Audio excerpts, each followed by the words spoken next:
Hello and welcome to the Be the CEO of Your Life live show. I'm Yvonne and I love working with business owners who crave more time and looking for a higher quality of life. That's why this show is dedicated to help you relieve from the shiny object syndrome, because we all know that feeling. You're working on one thing and then you hear another one and you go like, I want to do it all, but I don't have the time. So in this show, I bring you the experts that tell you how they work, how it gets done, so you actually can work straight away with them or pick their brain and use it in your advantage. Either way, I'm very, very happy to welcome today with me Carol. Hi, Carol. Hi, thanks Can for you having me. please introduce yourself to the people that are watching? Sure. As you mentioned, I'm Carol Parrish. I am a financial advisor, but that means a million different things to a million different people. So I like to call myself a financial air traffic controller because people can visualize what an air traffic controller does, managing planes coming in and taking off and not crashing. And I feel like that's what our financial lives are different elements taking off and landing under different conditions. And so I keep them from crashing and have them all work together in sync with each other. I love that. And when we had our first conversation, we spoke about it, how many financial advisors actually have a bad name. It's often perceived as sleazy and not the nicest Yes. people. Tell me how you're different. I'm going to go straight in. Well, obviously, I'd like to think I'm not sleazy. No, I'm not. I work, and I know the title of the show today is Why People Need a Financial Strategy, and that's one of the things that I do with clients is really help them look at the big picture and create a plan to get there. A lot of people just manage investments or just sell insurance and are peddling products and things, and where I come in is actually creating systems and creating that plan. And we have fun at the same time. And we're down to earth and authentic. And when I say we, I have a business partner too. And we're like a best friend that you can trust and be transparent with and have fun. So I love that. But why is a strategy so important? Because, we're all busy. So why do I need one? yes, that's a great question. And just like you help CEOs create a strategy for their business, the financial strategy is more just a section or a piece of that overall strategy. And ultimately, if you don't know where you're trying to get, um, most likely you won't get there. So if you think about, oh, I want to get to Spain, where you are. If I don't pick that destination, I'm probably going to end up in Atlanta, Georgia, or Antarctica or something because I'm not doing anything to specifically get me to that destination. Um, so that's really the main reason. But it allows having that plan enables us to live life to the fullest, the way that we want to, be intentional about living in line with our values too, which I know is something that you feel strongly about. And it just gives us peace of mind. There's a statistic that only about 28% of people have an actual financial plan. Wow. And those that don't talk about, not knowing where they're going, or they're stressed about money, or they don't have a clear picture. And those that do, it helps them make decisions about their money. It helps them spend less time on worrying about money, and they're doing the things that they want. The money's just a tool to let them live that way. And That's I what, like to say too, it takes the emotions out of a lot of our financial decisions. So with yeah. like the markets being all over the place right now, by having a strategy, we have that long-term vision, and one little moment may not take us off track.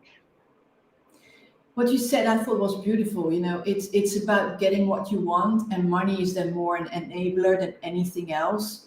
And I think, you know, we are in a interesting phase right now with a lot of things happening and a lot of people stress about it. But it's also, money is so often a taboo, isn't it? You know, Yes. everybody wants it. It's not done to say that you want it, especially for women. A lot of women, I I don't want to generalize saying, and then I'm going to generalize, struggle with it. I think a lot of people struggle with it, but it's almost as if somehow I know more women struggling it than men. How come? What's this taboo? Why? Talk to me about it because I find it fascinating.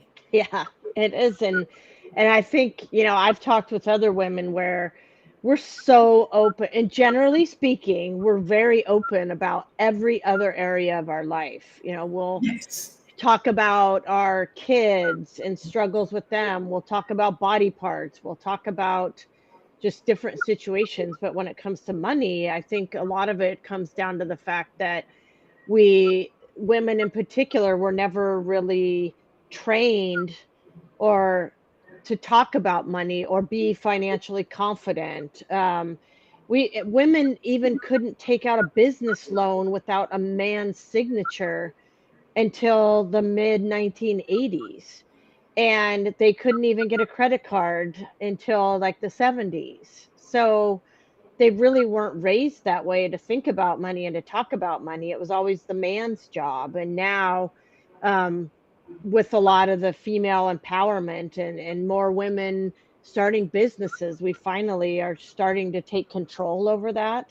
Um, but in the past, there's been so many situations where we've been treated like we are, not we're judged, or we've been made to feel stupid when there's something we don't know about money, or it's caused shame in us. And then nobody wants to talk about something where they feel stupid or they feel shame or embarrassment about it. And I think that's one of the main reasons that women don't talk about money. And we want people to be vulnerable and realize it's okay. Like, we've all been there, or we are still there, and you're not alone. And that's one of the big things. You're not alone, and you have to start somewhere.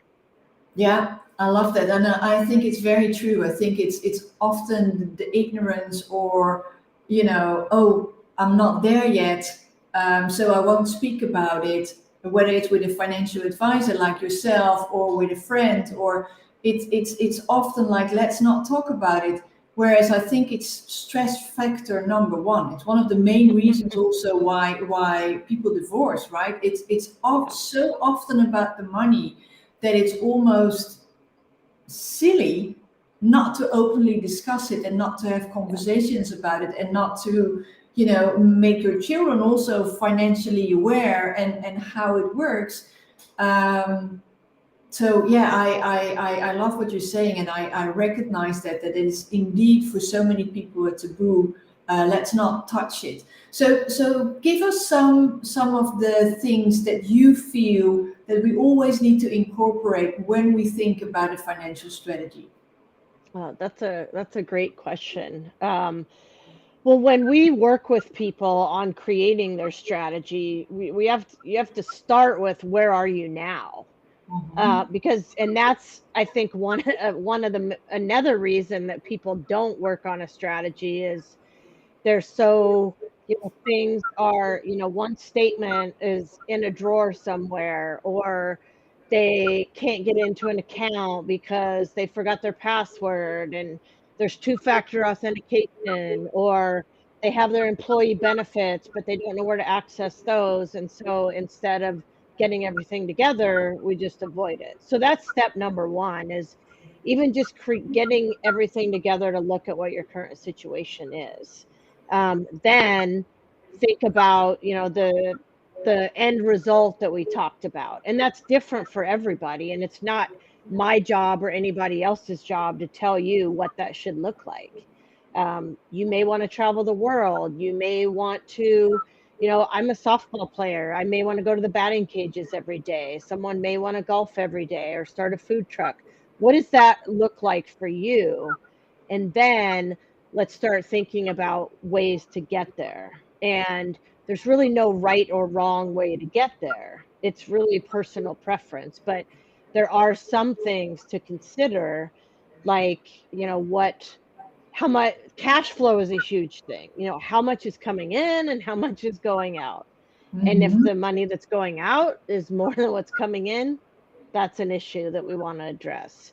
Are you saving enough? And how can we make that easier for you to save more? How can we automate it? Where is it being saved? I've had clients who do an amazing job saving for retirement, but they can't access that money if there's an emergency or there's something that comes up right now. A big thing that we see a lot of people forget about, or they neglect intentionally, is thinking about the risks or the what ifs. What if I can't work? I have one of my clients is, she's a realtor and she is very good at her job, but she's the sole breadwinner and she has a husband and 4 kids. So if for some reason she can't work, what's going to happen to her and what's going to happen to her family? And that was a huge piece that we had to look at initially. What happens if you get sued? I have a teenage driver now who I like to think is a safe driver, but who knows what can happen. And if I get sued and I haven't taken that into account, that could wipe out all of my assets. So the risk piece is something that often gets neglected. Um, and then just a lot of how is everything working together too, and the timing of things. So, and then the investment piece, which is what a lot of people think about when they think about a financial plan and don't necessarily think about everything else. But there's so many different ways to do that. It could be in the stock market, it could be in real estate, it could be in bonds, it could be in high yield savings accounts. And what works for one person may not be the right fit for somebody else. And we all hear, don't put all your eggs in one basket, and that rings true here. It's not just don't put everything in one stock. It's maybe don't put all your investments in one vehicle too, because if you everything's in real estate and the real estate market crashes, which we know that's happened, are you still okay? If you're in the stock market and the stock market crashes, which we know that happens too, will you be okay? So what's the best way that we can put your money to work for you and then help it grow and protect you? So that's a 5-minute version of what of a lot of the different elements. I love that. I love that. Yeah. And I think, you know, for many people, it will really speak to them when we say, how can you get your money to work for you? And I think that alone warrants a conversation with you. I've put in your details here. People can connect with you on LinkedIn. It's the Carol Parrish. I love that. And you're on Instagram as well. Yes. And so people can really talk to you further with this. Now, I think the one thing that I really like is how did you end up doing this? What drives you? Why do you do what you do? Um, well, there's a number of reasons that I got into this. So I used to do sports marketing, which was totally unrelated, and then had an opportunity to um, get into financial services. And honestly, I knew nothing about it. And you and I talked about how I had this stereotypical picture in my head of like some sleazy guy trying to peddle products. And there definitely are some people like that. But once I got in and started learning, I was fascinated because there is such a huge need for the services that we provide. And um, especially with women, women are starting to be more focused on their wealth and generating money. Like a lot of women are very good at making money, but then don't know what to do with it once they have it. And that's where I come in. And we don't have enough female advisors either. There's only 15% of all advisors that are female. And I love, men. I'm married to a husband, but I feel like in a lot of cases, women often approach things differently and we have a different perspective on things sometimes.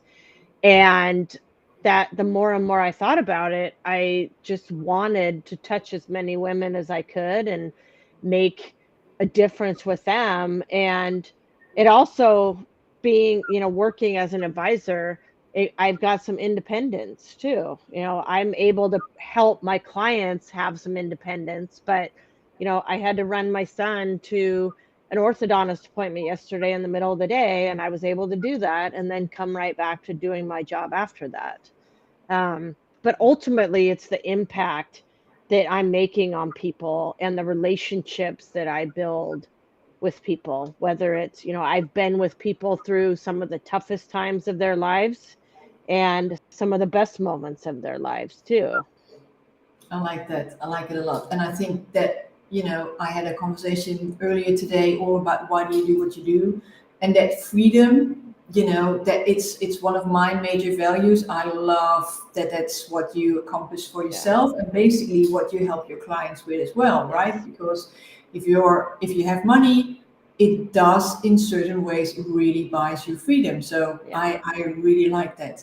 Now, this show is called the Be the CEO of Your Life show for a reason. My slogan is work less, live more. Tell me, how are you the CEO of your life and how do you live more? Well, as I just touched on, having that freedom myself, whether it's time, financial freedom, it just having options is amazing. And I spend a lot of time having fun. I mean, I'm helping my clients have fun, but I have fun. I'm a sports nut, so I watch my kids a lot participating. Every once in a while, I'll go out and play. I'm able to spend time with my family and friends as well. Um, but it took me too long. I'm in my mid 40s now.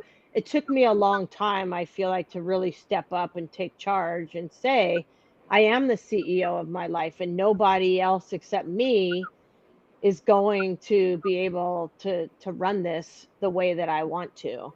Um, we've spent some time talking about values and what's important to us, and it's allowed me to take that into consideration more too, where, I lost my mom young and she used to get platelets when she was sick and blood donations. And so that's a big part of what I do is I go donate blood. My firm has created a new um, investment portfolio that it looks at investments through a gender lens, where we're supporting investing in companies where women are on the board in certain numbers. The companies aren't treating or discriminating against women. And that's a new thing that I'm passionate about and living that way too. So um, I encourage people to start acting as a CEO of their life sooner rather than later, because it did take some experience for me to realize that I was the only one that could do that. I love that. I love that you have a product that is actually allowing you as a human being to walk your talk. If Yeah. you stand for another one of my important values is respect, and it includes diversity and Hmm. inclusion for me. So if you would allow me to invest my money in what I stand for in life, it's like a double whammy. And I specifically love it because I know that research shows that if there's more diversity, it actually helps the companies. So it's not just I'm being very blunt here, but a pity thing. No, it is something that I believe in Yes. and that brings me more money. So it's like a double whammy in my Yeah. favor. So And the I research is showing that now. And there were, people didn't necessarily want to believe that, but I mean, you can see the numbers now too. And even outside of investing, I mean, we believe that anything we do with our money, whether it's earning it, sharing it, giving it, investing it, spending it, really helps shape the world that we live in. And whether it's in a negative way or a positive way, um, using that money is making it, changing our world somehow. So if we can live the way that we want, then we're helping improve that world that we aspire to be in. Yeah, I love that. This sounds like a great closing, but just to make sure, is there anything we haven't touched on or you want to, share with the people that are watching or watching this on a replay? Tell me. No, I just appreciate you having me, and would love to talk with anybody that has questions. As Yvonne said, there's my LinkedIn handle, um, and yeah, we follow such similar strategies that I think it was a no-brainer that we talked. We're just looking at kind of different areas. So, thanks so much for having me. I appreciate it. Would love to talk to any of your guests or Excellent. viewers. Viewers, yeah, I love that. Carol, thank you so much. It was a pleasure to have you on. And if you've been watching this, I'd love to see you next time. It's around the same time, same place. And don't forget, you are amazing as you are.